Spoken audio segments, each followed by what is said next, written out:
Et pas Batunyonso. Félix Tshisekedi a gagné ma ponomie. Il est un président de la République. Et ça solo bien solo te.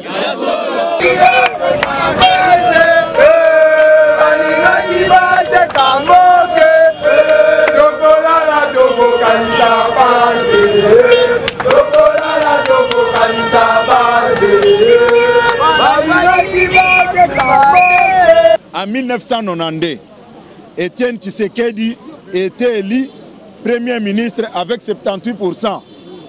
C'est cette même église qui nous avait amené troisième voie. Les anciens comme moi le savent. Les problèmes que nous avons aujourd'hui, ce n'est pas TV5, c'est l'église catholique. On doit se dire de vérité. Cette église a toujours combattu l'IDPS. Congo Bisengo.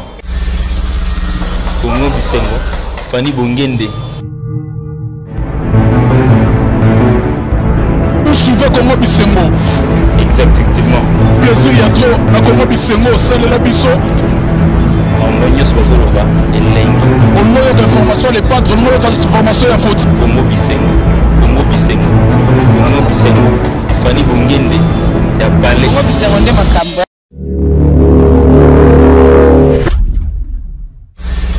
Congo Bisengo. Fanny Bongende.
Et pas Batunyonso. Félix Tshisekedi a gagné ma ponomie. Il est un président de la République. Et ça solo bien solo te. Les problèmes que nous avons aujourd'hui, ce n'est pas TV5, c'est l'église catholique. On doit se dire de vérité. Cette église a toujours combattu l'IDPS. En 1992, Étienne Tshisekedi était élu Premier ministre avec 78%. C'est cette même église qui nous avait amené troisième voie. Les anciens comme moi le savent. Aujourd'hui, IDPS gagne les élections avec Félix Tshisekedi comme président de la République. Toujours la même église revient pour créer la confusion. Ce n'est pas le problème des médias. C'est la Senko qui ne supporte pas l'IDPS, qui a voulu seulement créer des confusions. Attendons. Le secrétaire général va tenir un point de presse tout à l'heure pour fixer l'opinion. Du reste, il ne faut plus s'en prendre aux journalistes. Comme ils ont parlé de TV5, c'est comme ça que nous avons invité TV5 pour faire voir à l'opinion la vérité. Ils ont dit ceci. La CENI ne pouvait pas publier les résultats parce que la compilation n'était pas terminée. Nous prenons seulement leurs idées. Mais en vertu de quoi ils disent que non, il faut qu'on proclame la vérité des urnes. Comment on peut parler de la vérité des urnes? Entre-temps, ils disent que non, la compilation n'était pas terminée. Ce sont des gens que Katumbi manipule. J'ai dirigé la cellule de communication du rassemblement. Je connais l'influence qu'a M. Katumbi sur l'Église catholique et sur le reste des médias. Ne soyez pas impressionnés. Comme ils ont choisi la voie médiatique, nous avons des arguments pour démontrer clairement que tout ça, c'est la haine tribale de M. l'abbé Donatien Chole, qui défend Fayoulou, son frère des tribus. Ça n'a rien à voir avec la vérité des urnes. Comme ils ont dit à la face du monde qu'ils ont des preuves, qu'ils amènent ces preuves à la Cour constitutionnelle. Nous n'allons pas nous laisser faire. Nous nous sommes battus pendant 37 ans de combat. L'IDPS, c'est un parti politique créé sur base des sangs des Congolais. Nous n'accepterons jamais qu'on vienne voler notre victoire. D'abord, je vais vous demander, après cette communication, d'aller tous à la Cour constitutionnelle. On doit occuper la rue pour que les gens nous respectent. Notre silence n'est pas un signe de faiblesse. Nous avons gagné les élections. Au moment où nous parlons, Katumbi envoie l'argent ici pour créer le désordre. Il est en train de lancer des messages de haine contre l'ethnie Luba. Ce n'est pas normal. Là, nous interpellons même la communauté internationale de prendre des mesures sévères contre Katumbi et sa bande de Lamouka. Je pense qu'il ne faut plus s'en prendre aux journalistes.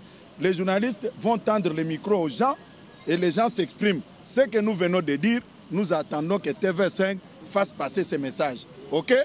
Mais tout le monde à la Cour constitutionnelle, c'est ça notre lieu aujourd'hui que nous allons occuper. Merci beaucoup. Merci.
Congo Bisengo.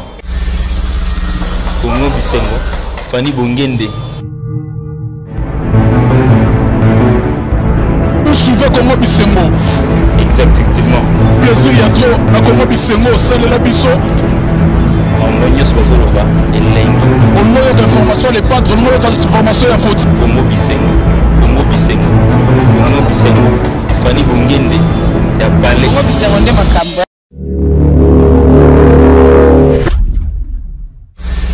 Congo Bisengo. Fanny Bongende.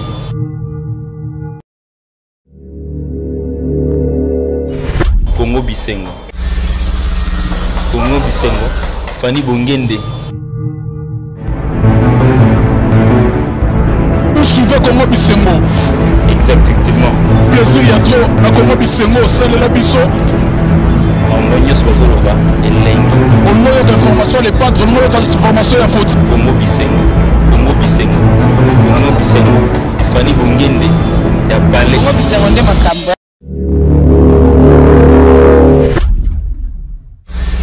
Congo Bisengo. Fanny Bongende.